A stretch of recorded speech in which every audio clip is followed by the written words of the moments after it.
예수님 부활하신 참 좋은 아침입니다. 우리 한 번 더 인사하겠습니다. 예수님 부활하신 참 좋은 아침입니다. 예, 조금 멀리 떨어진 분에게 눈인사로 예수님 부활하신 참 좋은 아침입니다.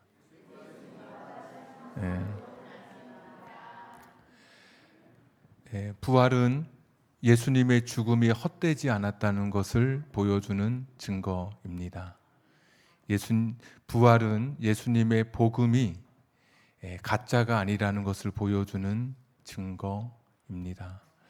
그런데도 사실 당시 사람들은 예수님의 부활을 믿지 못했습니다. 왜냐하면 예수님께서 죽으시는 모습을 가까이에서 몸서리치게 고통 속에 그 잔인한 십자가에서 죽으시는 것을 직접 지켜보았기 때문에 저렇게 사람이 고통당하면서 영과 혼과 육의 고통을 당하면서 저렇게 죽는다면 다시 살 수는 없겠구나 생각했던 것입니다. 19절에 보시면 문을 걸어 잠근 채 유대인들을 두려워해서 제자들이 모여 있습니다.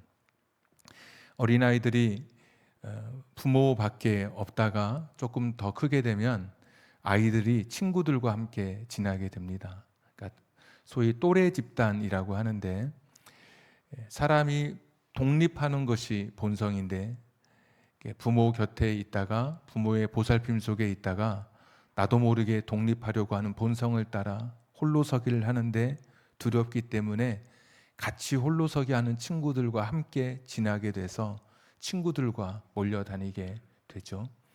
여기 제자들도 두려웠습니다. 홀로 서 있을 수 없을 만큼 두려움과 슬픔 속에 빠져서 제자들이 함께 모여 있는데 문을 걸어 잠그고 있었던 것입니다. 정말 부활을 믿었다면 문을 걸어 잠글 필요가 없겠죠. 죽여도 다시 우리 예수님처럼 살아날 텐데 두려울 게 없는 것이죠. 부활 후 안식 후 첫날 저녁, 부활의 저녁인데 이때가 아침부터 혼란스러운 일들이 있었습니다. 예수님을 사랑하고 예수님을 존경했던 여러 명의 여인들이 예수님이 살아나셨다고 그렇게 말을 전해준 것이죠. 그래도 그들은 믿을 수 없었습니다. 자기들 눈앞에서 그렇게 고통스럽게 죽어가신 예수님을 볼 때 그렇게 죽으신 분이 다시 살아날 수 있을까? 근데 예수님께서 그들 가운데 찾아오셨죠. 내 손 못 박힌 이 손 자국을 보라고 말씀해 주십니다. 옆구리에 찔린 이 창에 찔린 상처를 보라고 말씀해 주십니다. 제자들이 보고서야 믿게 되었습니다. 자기들 눈으로 보니까 정말 예수님께서 찔리셨던 사흘 전에 예수님께서 손에 상처를 입으셨던 그 모습을 그대로 보여주시는데 아 맞아 내가 저 모습 봤어. 옆구리 창에 찔리시던 그 상처 그대로 있는 것을 보고 제자들이 예수님의 부활을 믿게 된 것입니다. 24절에 보시면 그 자리에 없었던 도마가 뒤늦게 제자들 속에 합류하게 됩니다. 도마는 말합니다. 나는 믿지 못하겠다 이야기합니다. 여인들의 말을 제자들이 믿지 못했고 제자들이 보고 믿었는데 도마는 자기가 보지 못해서 그런지 나는 믿지 못하겠다라고 이야기하게 됩니다. 심지어 25절에 보시면 나는 손의 못자국을 보고 see 그리고 touch 나는 예수님의 구멍난 손에 내 손을 넣어보고 믿겠다 이렇게 이야기합니다. 옆구리에 상처난 구멍난 그 옆구리 그곳에 내 손을 넣어보고 믿겠다. 한술 더 떠서 나는 보는 것만으로 나는 그것으로 만족하지 못하고 내가 직접 만져봐야 내가 직접 구멍난 손 누군가 그랬겠죠. 예수님 손이 구멍이 뻥 뚫렸어 이렇게 이야기했겠죠. 나는 거기에 내 손을 넣어봐야 나는 믿겠다. 영어로는 굉장히 강한 부정인데 I never believe it 나는 절대로 믿지 않겠다. 나는 그것을 내가 보고 나서야 믿겠다라고 하는 도마의 강력한 그런 자기 주장이 있습니다. 27절에 가면 예수님께서 오셔서 도마에게 그래, 네 손을 펴서 내 상처를 만져보아라. 그리고 내 상처에 옆구리에 손을 넣어보아라 라고 말씀해 주시는 것이죠. 그때 만져보았는지는 모르겠는데 그냥 말씀 가운데 그런 예수님을 보고 도마도 고백하게 되죠. 나의 주, 나의 하나님이라고 고백하게 됩니다. 사람은 어떤 존재냐면 본능적으로 내가 본 것만 사실은 믿는 존재입니다. 되게 의심을 많이 갖는 이게 본성이어서 믿을 수 없는 일은 내가 보지 않고서는 믿지 못하는 것이 우리 인간의 본성입니다. 절대로 일어나지 않을 일, 불가능한 일, 이것은 아무리 누가 말해도 내가 내 눈으로 보기에는 내가 믿지 않는 것. 그래서 이 부활이라고 하는 것은 사실은 증명의 대상이 아니고 논증의 대상이나 설명이나 주장의 대상이 아니라 부활은 철저하게 믿음의 문제입니다. 그래서 27절에도 너는 나를 본고로 믿느냐, 28절 너는 나를 본고로 믿느냐, 29절까지 보면 보지 않고 믿는 자가 더 복되다 말씀하시면서 이제 너는 나를 봤으니 믿으라라고 주님이 말씀해 주시는 거. 그러니까 이제는 보고 믿으라. 그러니까 이거는 내가 봐야만 믿어지는 그런, 그래서 믿음으로 우리가 이 부활을 받아들일 수 있는, 그래서 부활은 설명이나 논증이 아니라 믿음의 문제라고 하는 것이죠. 그래서 오늘 이 시간에 예수님의 부활이 믿어지는 분이 계시다면 29절 말씀처럼 이 사람은 참 복 받은 사람입니다. 29절 말씀처럼 내가 예수님의 부활이 믿어진다, 정말 나는 세상에서 가장 큰 복을 받은 사람입니다. 다른 사람이 믿어지지 않는데 왠지 내 마음속에 내가 예수님 보지도 못했단 말이죠. 예수님 말씀하시는 거예요. 보지 못하고 믿는 자, 우리는 예수님을 직접 보거나 예수님의 상처에 손을 넣을 수 있는 기회가 없는 사람들이잖아요. 그런데 너는 보고 믿었지만 우리처럼 보지 못했는데도 믿는 사람들이야말로 진짜 복 있는 사람들. 그래서 오늘 이 부활절이 그냥 믿어지는 사람들, 예수님이 정말 다시 살아나셔서 이 세상에 생명을 주시기 위해서 부활하시고, 또 내가 아프고 병들고 나이 들어서 노쇠하다가 흙에 묻혔다가 마침내 흙이 될 존재이지만 내가 이렇게 이 세상이 끝나지 않고 다시 부활할 것처럼 다시 내가 새로운 생명을 얻는 것, 이것이 믿어진다고 하는 것은 진짜 여러분 세상의 어떤 것보다도 복된 사람들입니다. 내가 안 봐도 믿어진다니까요. 제자들은 보고 믿는다 그랬고 도마는 만져까지 봐야 믿는다 그랬는데 보지도 못했고 만지지도 못했는데 믿어진다고 하는 것은 나는 정말 복 있는 사람이다. 여러분 스스로 생각할 때 난 참 불행하다, 나는 세상에서 내 인생은 기구하다 말할 수 있지만 오늘 예수님 말씀대로라면 내가 하나님이 믿어지고 예수님 믿어지고 부활이 믿어진다고 하는 것, 그것 자체가 내가 이 세상에서 누릴 수 있는 최고의 복, 가질 수 있는 최고의 복을 가진 사람이다라고 여러분 오늘 고백하시면 됩니다. 그런데 우리들 중에 어쩌면, 아니면 온라인으로 참여하는 분들 중에 어떤 분들은 제자들처럼 도마처럼 믿지 못하는 분도 계실 겁니다. 내가 뭘 봐야 믿겠는데, 뭘 내가 잡혀야 믿겠는데 내가 믿어지지 않는 것이죠. 오늘 어쩌면 우리들 중에 계실 수도 있습니다. 자꾸 안 믿어지는 거예요. 그냥 설마 이러면서 반신반의할 수도 있고, 이게 맞는 것인가 이렇게 되물을 수도 있고, 30절 31절에 보시면 특별히 31절에 오직 이것을 기록하면 너희로 예수께서 하나님의 아들 그리스도이심을 믿게 하려 함이요 또 너희로 믿고 그 이름을 힘입어 생명을 얻게 하려 함이라. 성경을 기록한 목적이 무엇이냐? 예수님을 믿고 예수님을 힘입어서 예수님으로 인해서 부활의 생명을 얻게 하려고 이 성경을 기록했다는 것입니다. 그러니까 여러분, 안 믿어지는 분들은 하나님의 말씀을 붙드셔야 합니다. 그러니까 하나님 말씀을, 이 말씀이 기록된 목적이 예수님이 하나님의 아들이신 거, 그리고 예수님을 통해서 우리가 부활의 생명을 얻는 것, 이것이 이 성경을 기록한 목적이기 때문에 안 믿어질 수도 있습니다. 믿어지지 않을 수도 있습니다. 그런데 그런 분일수록 이 하나님의 말씀 성경을 읽으셔야 하는 것이죠. 그러면 활자로 계셨던 하나님 예수님께서 여러분의 인생에 찾아오실 것입니다.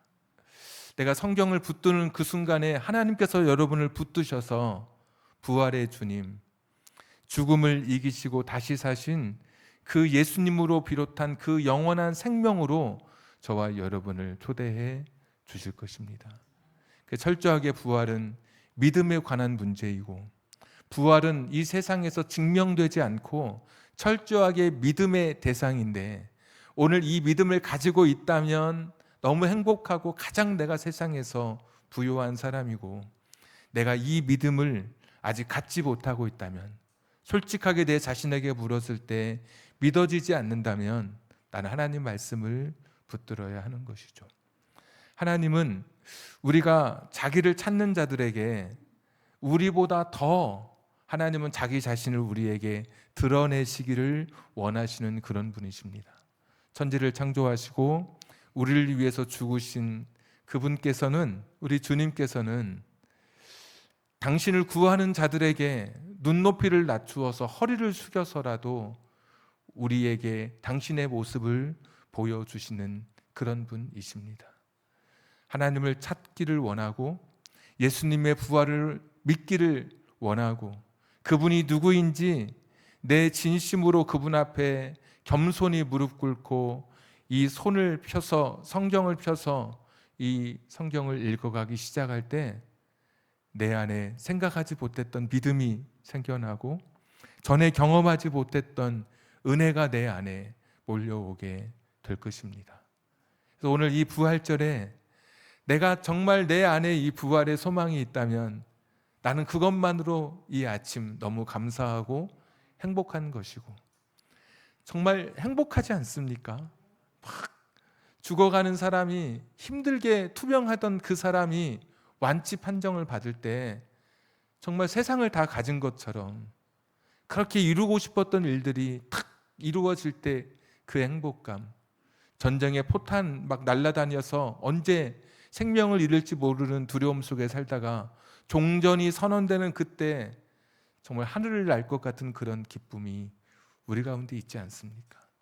죽음이 끝이 아니라 더 이상 죄의 노예가 되지 않고 새로운 삶을 살아갈 수 있는 기회가 주어지고 새로운 은혜를 누리게 된 이 부활이 있었다는 이것이야말로, 그리고 이 부활을 내가 믿어진다고 하는 것, 부활의 그날에 내가 참여할 수 있다고 하는 것, 이것이야말로 이런 믿음을 가졌던 나라면 오늘 이 아침이 너무 행복하고 너무 기쁜 것이죠. 밥을 안 먹어도 사실 배부른 것이죠. 생각만 해도 너무 감사한 것이고, 다른 것보다도 이 부활의 아침에 내가 부활을 믿는 사람으로 이 시간 참여하고 있는 것이 너무 행복한 것이죠. 그러나 그렇지 않다 할지라도 우리에게 길이 있는 것입니다.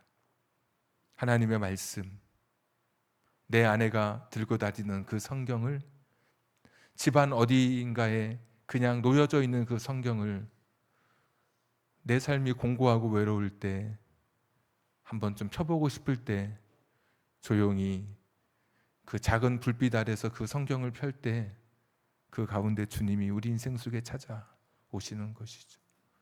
내게 믿음이 뭔지 몰랐던 내 인생에 믿음을 조금씩 불어넣어 주시기 시작하는 것이죠.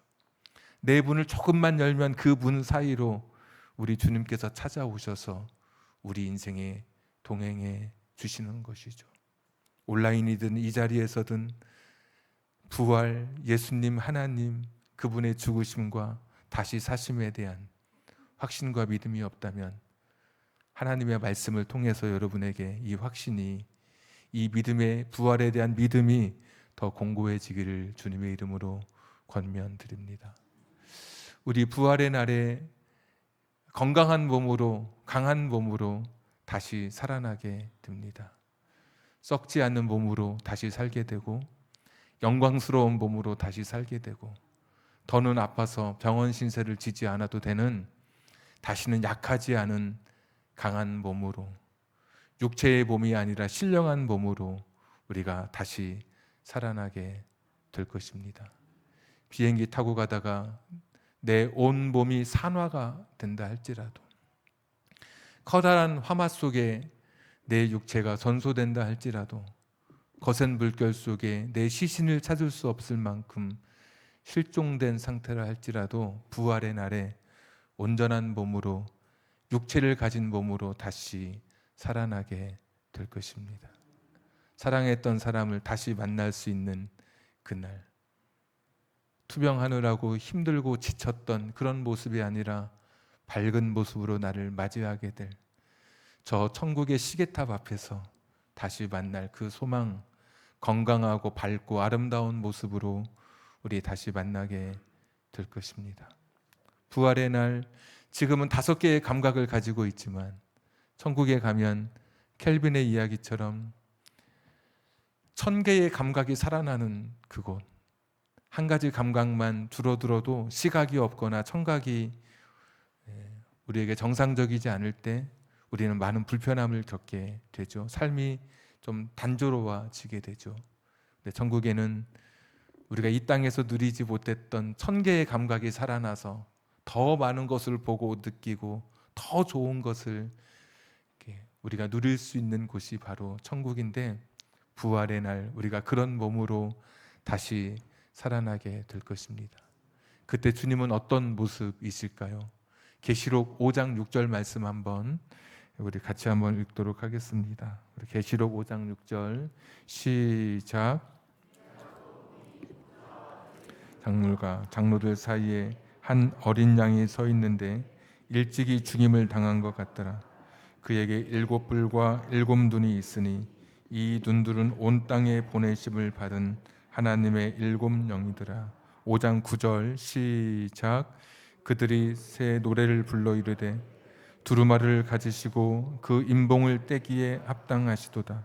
일찍이 죽임을 당하사 각 족속과 방언과 백성과 나라 가운데서 사람들을 피로 사서 하나님께 드리시고 그들로 우리 하나님 앞에서 나라와 제사장들을 삼으셨으니 그들이 땅에서 왕노릇하리로다 하더라. 일찍이 죽임을 당하신 요한계시록 4장 5장은 천상 예배의 장면입니다. 우리가 하나님 나라에 갔을 때 펼쳐지는 장면인데, 다시 5장 6절 말씀 보여주시면 어린 양이 있는데 일찍 죽임을 당하신 어린 양. 요한계시록에 28번의 어린 양이 등장하는데 예수님을 가리키는, 그 당시에 핍박이 있던 시대였으니까 은어였습니다. 은어로.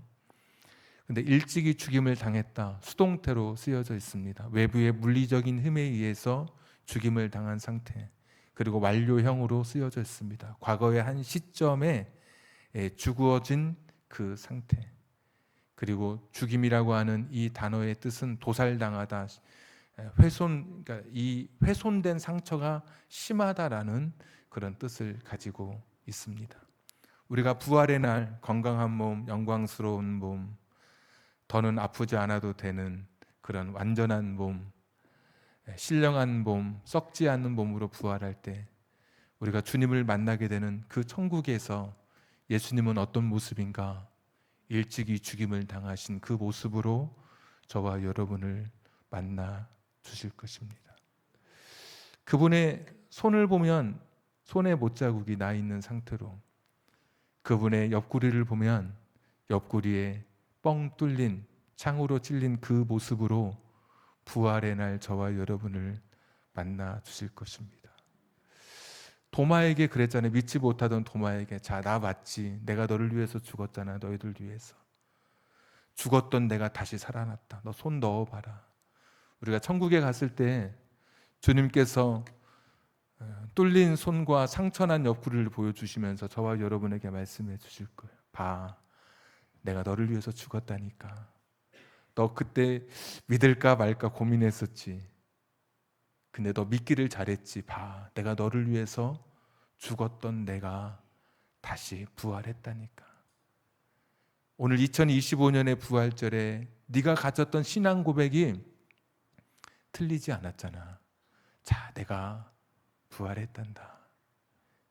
영광스러운 그 주님, 정말 내가 예수님이 나를 위해서 십자가에 죽으신 게 맞을까? 정말 부활하셨을까? 네, 그날 우리가 영광스럽게 부활하는 그날, 내 몸이 산화되고 모든 것이 소실되고 실종되고 다 죄도 찾을 수 없는 그런 몸으로 이 세상 떠나도 다시 영광스러운 육체를 가진 몸으로 부활하는 그날에 예수님 만날 때 예수님께서 그 모습을 보여주시면서 봐, 내 손을 봐라, 내 옆구리를 봐라, 네가 잘 믿었다라고 우리에게 말씀해 주실 거예요.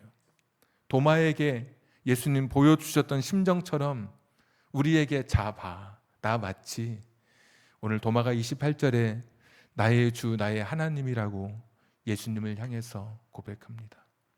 평범한 고백이 아닙니다. 요한복음에는 많은 사람들의 고백이 있습니다. 세례 요한도 예수님을 향해서 고백했고, 나다나엘도 예수님을 향해서 고백했고, 수가성 여인의 전도를 받은 수가성 사람들도 예수님을 향해서 고백했고, 날 때부터 맹인되었던 사람도 예수님을 향해서 고백했고, 오빠가 살아났을 때 옆에 있었던 마르다도 예수님을 향해서 고백했었고, 제자들을 비롯한 베드로도 예수님을 향해서 고백했습니다. 그런데 다 어떻게 고백했느냐? 하늘로부터 오시니 또는 하나님의 아들이라고 고백했단 말이죠. 근데 도마는 그 상처를 보고 나의 주 나의 하나님으로 고백해요. 유일한 고백입니다. 사복음 성경에서 예수님을 하나님으로 고백한 곳이 여기가 유일해요. 요한복음 1장 1절에 태초에 말씀이 계시니라, 이 말씀이 하나님과 함께 계셨으니 이 말씀은 곧 하나님이시라. 예수님이 하나님이라고 그렇게 선언했는데 오늘 요한복음 20장에서 절정의 고백인 거예요. 7번째 사람들을 통해서 고백되어지는데 오늘 도마가 예수님의 상처난 그 손과 옆구리를 보면서 다시 사신 예수님을 보면서 나의 주 정말 당신은 하나님이십니다라고 고백하게 되는 거죠. 이게 저와 여러분이 부활의 날 주님을 만났을 때 고백할 고백이라고 생각됩니다.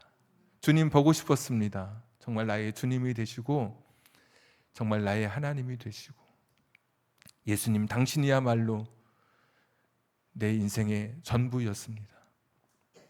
지쳤던 내 인생에 당신이 없었으면 너무 괴로웠을 건데 예수님 당신 때문에 내가 버텨낼 수 있었습니다.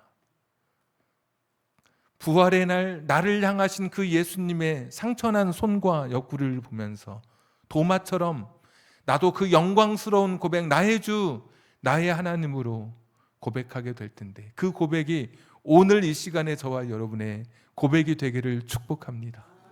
온라인으로 아직도 믿지 못하는 그런 분들이 있다면 오늘 이 시간에 성령께서 여러분 마음속에 찾아오셔서 예수님을 향해서 부활의 주님을 향해서 나의 주 나의 하나님이라고 오늘 이 시간 고백할 수 있게 되기를 다시 한번 주님의 이름으로 축복합니다.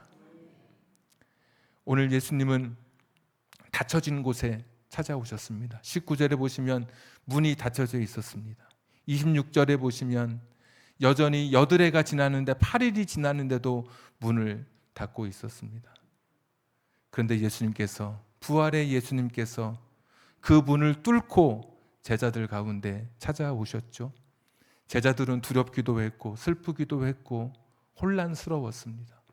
갑작스럽게 닥친 일들, 일주일 전에 예루살렘에 입성할 때만 하더라도 메시아, 영광스러운 메시아로 서시는 줄 알고 누가 돕냐고 서로 키재기를 했던 사람들이었는데 이렇게 허망하게 예수님이 죽을 줄 몰랐습니다. 그래서 문을 닫고 두려웠고 여인들은 예수님 살아났다고 이야기하고 다니고 두려움, 혼란, 슬픔 속 문을 꽁꽁 닫은 그곳에 부활의 예수님이 찾아오셨죠. 저는 인생을 살면서 우리들이 세상을 향해서 문을 닫을 때가 있습니다. 어떤 분은 관계의 문을 닫고 정말 집의 문을 닫고 커튼을 꽁꽁 닫아내리고 모든 사람과 자기 자신을 단절시키는 그런 사람도 있습니다. 갑작스럽게 찾아온 슬픔, 내 인생에 찾아온 두려움, 어려운 일들 앞에서 자기 자신이 무너져 내리면서 그냥 마음의 문을 꽁꽁 닫아버리고, 어떤 분은 코로나에 이어진 경제 위기로 인해서 마음의 문을 닫고 가정의 문을 닫고 또 가족끼리의 문도 닫혀 있는 그런 삶을 살아가는 분도 여전히 우리 가운데 있습니다. 어떤 분은 아무리 치료해도 차도가 없어서 자기의 이 찾아온 질병에 지쳐서 자기 자신이 문을 닫고 절망하는 그런 사람들도 있을 것입니다. 오늘 부활의 예수님은 닫힌 문을 뚫고 오신 예수님이십니다. 그 주님이 저와 여러분의 누군가 닫혀있는 저와 여러분의 인생 속에 예수님은, 다른 사람은 들어오지 못해도 예수님은 당신의 삶에 오늘 당신을 찾아가시는 그런 분이십니다. 당신이 문을 닫고 당신이 절망하고 당신이 슬퍼하는 그 자리에 부활의 예수님께서 당신 가운데 찾아가실 것입니다. 우리들 가운데 찾아오실 것입니다. 깊은 밤 잠들지 못한 채 홀로 울고 있는데 그 베개 그 옆에 주님께서 찾아오실 것입니다. 형제들에게도 말하지 못하는 어려움, 가족들에게도 털어놓지 못한 내 아픔, 그 순간에 예수님은 닫힌 문을 뚫고 여시고 내 인생 속에 찾아오시는 그런 분이십니다. 지치고 절망하고 무너지는 내 인생 속에 예수님 찾아오시죠. 3번씩이나 19절, 21절, 26절에 보시면 평강이 있으라 3번씩이나 예수님 말씀해 주십니다. 요한복음 14장 27절에도 나의 평안을 너에게 주노라, 내가 주는 평안은 세상이 주는 평안과 같지 않다. 염려하고 근심하지 말라 할 때 이 평안과 오늘 19절, 21절, 26절의 평강이 같은 단어입니다. 히브리어로 샬롬이라고 그러죠. 많이 들어보셨죠? 헬라어로는 에이레네로 쓰여져 있는데 샬롬, 같은 단어입니다. 편안은 자리가 불편해, 외부의 환경이 좌우하는, 환경에 의해서 좌우된다면 이 평안은 외부의 환경과 상관없이 하나님이 주시는 선물입니다. 두려움 속에 있던 내 인생 속에 문을 닫고 어떤 곳에서부터 시작해야 할지 모르는 혼돈 속에 있는 내 인생 속에 예수님 찾아와서 오늘 평강이 있으라 말씀해 주시는 부활절이 되기를 축복합니다.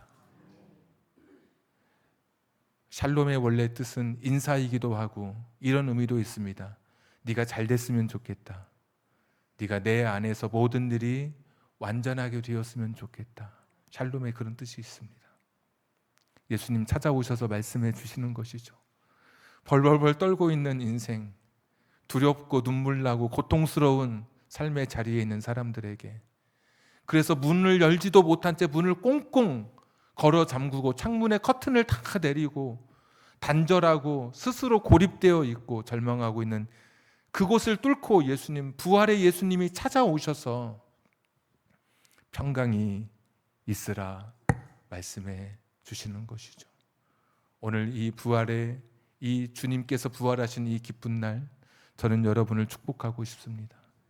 여러분 가정에 평강이 있기를, 여러분 자녀의 삶에, 여러분의 직장과 사업장에 주님이 주시는 평강이 있기를 주님의 이름으로 축복합니다.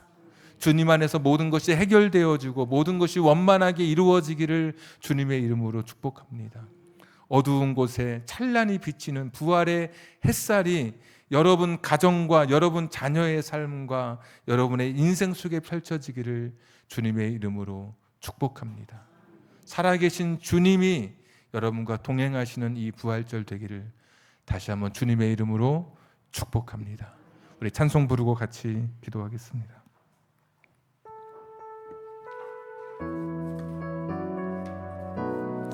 우리 후렴 찬양하겠습니다. 살아계신 주 나의 참된 소망, 살아계신 주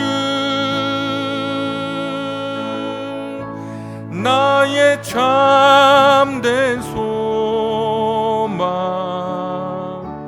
걱정 근심 전혀 없네.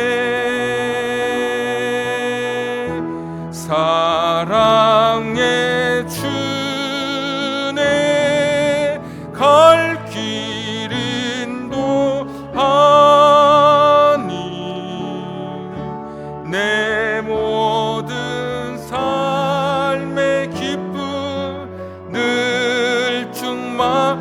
한 번 더 고백합시다. 살아계신 주 나의 참된 소망, 살아계신 주 나의 참된 소망, 걱정 근심 전혀 없네. 사랑의 주네 갈 길 인도하니 내 모든 삶의 기쁨 늘 충만하네. 우리 한번 같이 기도하겠습니다. 여러분 지금 슬픔 속에 있으십니까? 좌절하고 계십니까?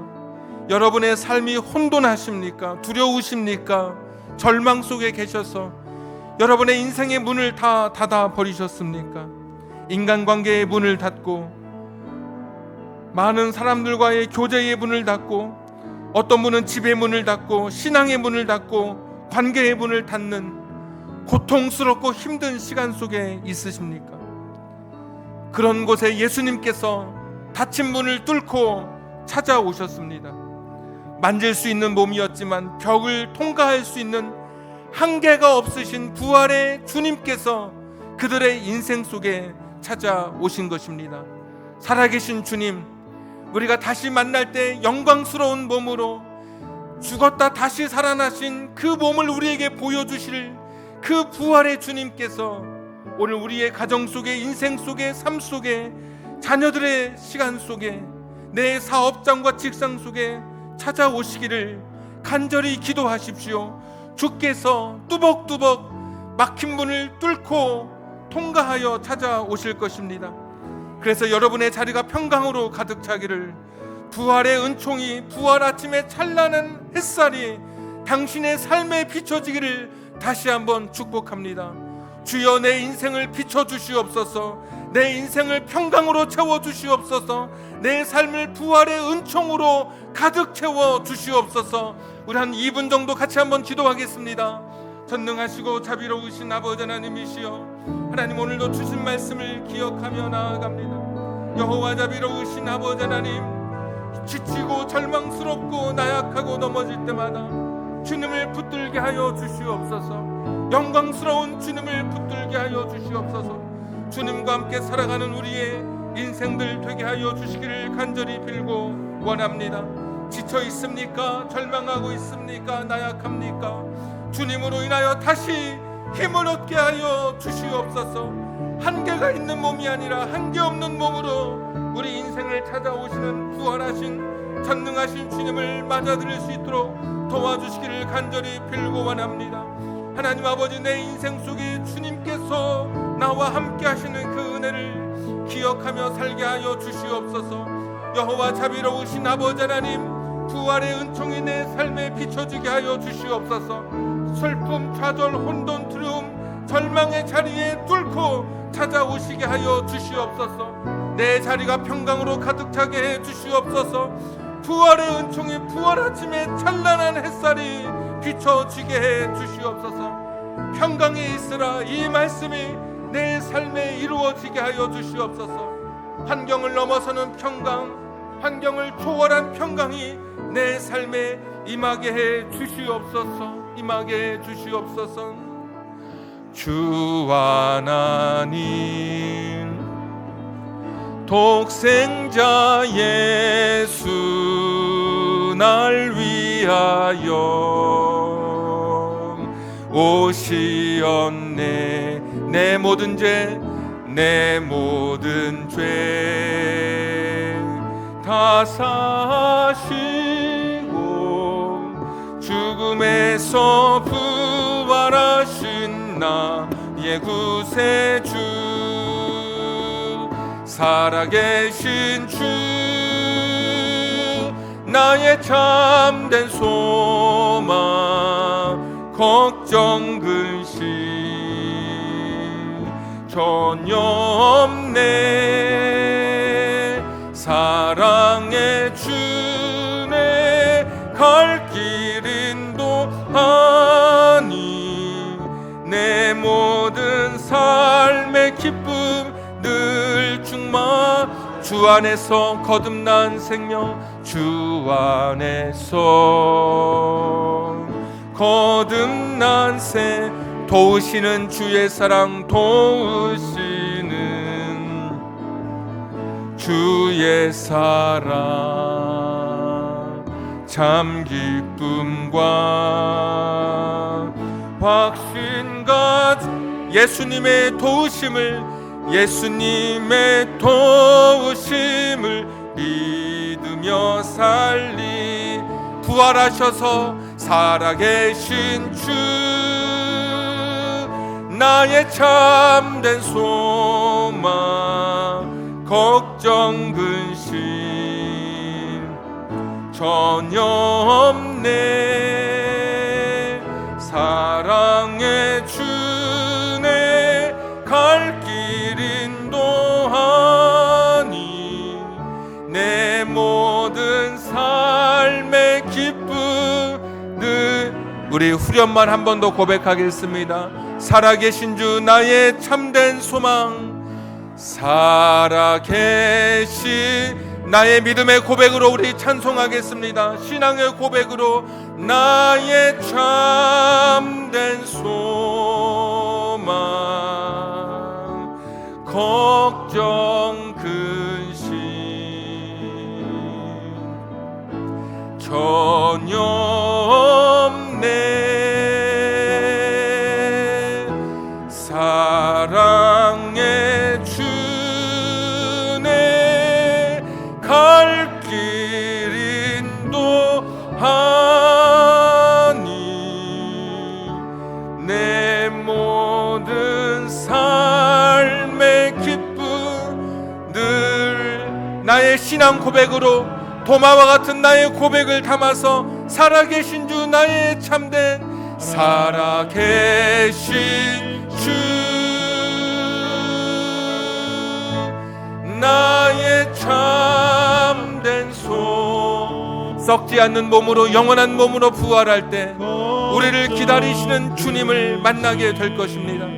손자국 난 그 모습 그대로 창에 찔린 그 모습 그대로 우리를 만나 주실 것입니다. 그분이 내 인생 속에 오늘도 찾아오십니다.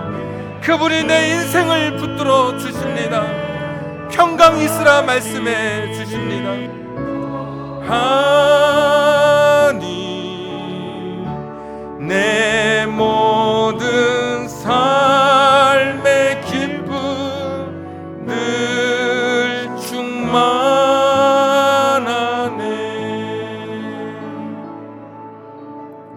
충만하네. 슬픔 속에 있는 성도님들,